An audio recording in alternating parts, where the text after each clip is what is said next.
we come from a time where that just wasn't done. You really don't make big changes like that. And if you do, we've been taught there's going to be some huge consequence of something you're leaving behind. You guys are fearless. It's like, I'm going to think I wake up today. I think I'm going to change jobs. Let's go.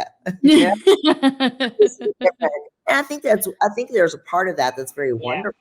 I think it's good to be able to be that brave and not that afraid, of things. So it's, you got to look at it from all different perspectives. Yeah, I Yeah. remember when and sorry if this background was, I remember when I was studying generational differences in one of my past roles, and how at the time the alpha gen wasn't talked about, which is like my kids, right?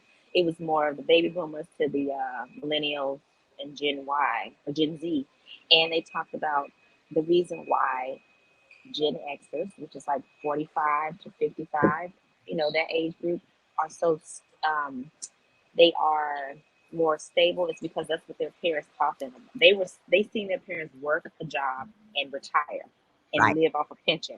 Right. Now the thing is, with the millenniums, we saw our parents maybe work a job and get laid off, or we saw a lot of that. So our allegiance to corporations has is completely changed our mindset, where we feel like they'll let us go. We know that we may not have social security, we may not have pensions, and so our mindset around how we're going to navigate our careers looks different because of how we were raised. And so it's just a shift in how what we've seen in our society.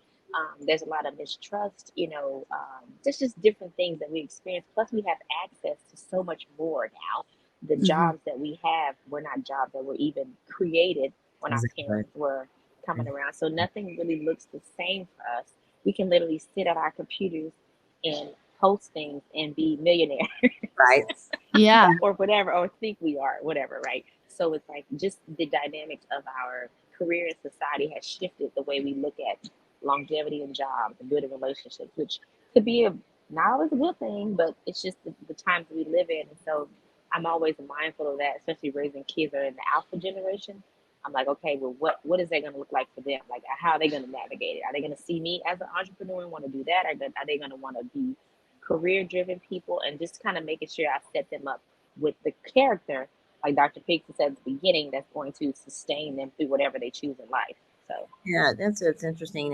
Yeah, what you said was brilliant about the differences in the generations, because I'm in that 45 to, what is it, Gen X. I'm it's XYZ. I'm Gen dyslexic, X, so Gen it's X, Gen yeah. X. So I'm in the Yeah. Gen Xers, and I saw my the live in a business and stay there, and the business was just as allegiant to you as you were to them.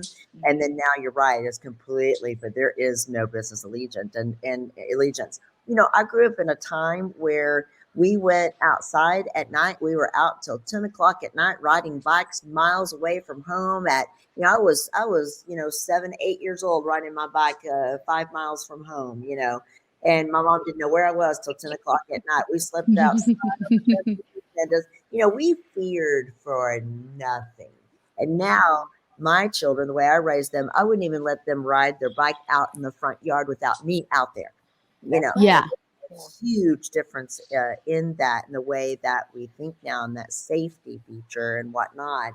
And I think that has built a different system of thinking in how to approach stability from it is all about me now. If the company is not going to be there for me, then I'm out for myself, and Mhm. I'm going to do what's best for me. And so Mhm. I see it. It's very plain. I look at my children, and then there's personality. So it's personality driven in a way too, because all my kids are completely different people. My oldest is me times 1,000, and she is going to do it herself, her way. She's already working on things, and she's mad at herself right now because she's not a billionaire and the most famous person three yet. So that's her. And then I've got my middle one, who is a very calm, very quiet, very, no, she's not timid. I mean, when she needs to be on, she's on. But she's not sure really how she wants to do things and where she wants to go, and she's just comfortable where she is at the moment. And I see a lot of danger there. I'm like, girl, you have got to get up and start making some decisions about things and get going. She's like, no, I'm going to sit back and watch this for a little while, really decide. And so, okay, well, there's some nobility in that for sure. And then there's my son, who really has no clue what he wants to do except play video games. But at the same time, he's incredibly intelligent. And I know at some point when he finally turns it on, it's going to be rip roaring. It's going to be great, right? And they're just all three different. And it's like, where do look at where they came from? From me and what I do, and it's just I think, are you built from your parents? Are you built from your generation? Are you built from the environment? Is it nature? Is it nurture? A little bit of both, well, all that. I think all Yeah, that. And the crazy thing is that it starts so young. Like you get all of that ingrained in you before you're 10, and now it's just good and off of that. Like your society, your race, like all of that is ingrained so young. So you have to kind of figure out how you navigate that.